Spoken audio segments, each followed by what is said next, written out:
Ce sont 182 films provenant de 55 pays différents qui seront présentés lors du festival. De ce lot, 94 films sont canadiens et 77 d'entre eux sont québécois.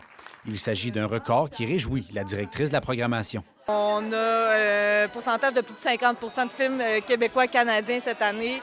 C'est quelque chose qu'on vise depuis longtemps aussi, d'augmenter d'année en année le ratio. Puis là, on dépasse le 50 fait que c'est génial. Mais d'avoir aussi autant de cinéastes originaires de la région, ça aussi, c'est quelque chose qui arrive très rarement. Parmi les nouveautés, on retrouve le nouvel emplacement du quartier général du festival.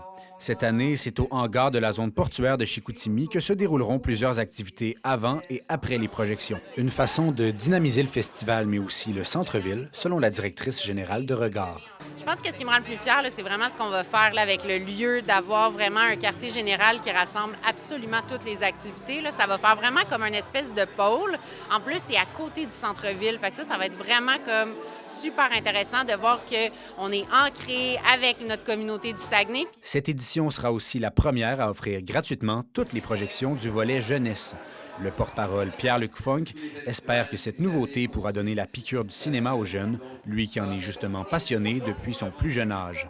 Jouer dans les films, même être derrière la caméra, je veux dire, c'est ma passion. C'est ça qu'on fait depuis qu'on est petit avec mes amis. Je veux dire, nous autres, tout le monde dans notre quartier jouait au soccer puis au hockey. Puis ben moi et mes amis, je veux dire, la fin de semaine, on prenait une mini-caméra puis on se faisait des petits films sur des ordis. Rappelons que les festivités se déroulent du 18 au 22 mars prochain au Théâtre C de Chicoutimi et à la salle François Brassard du Cégep de Jonquière. Félix-Antoine Turgeon, La Pige en direct, Saguenay.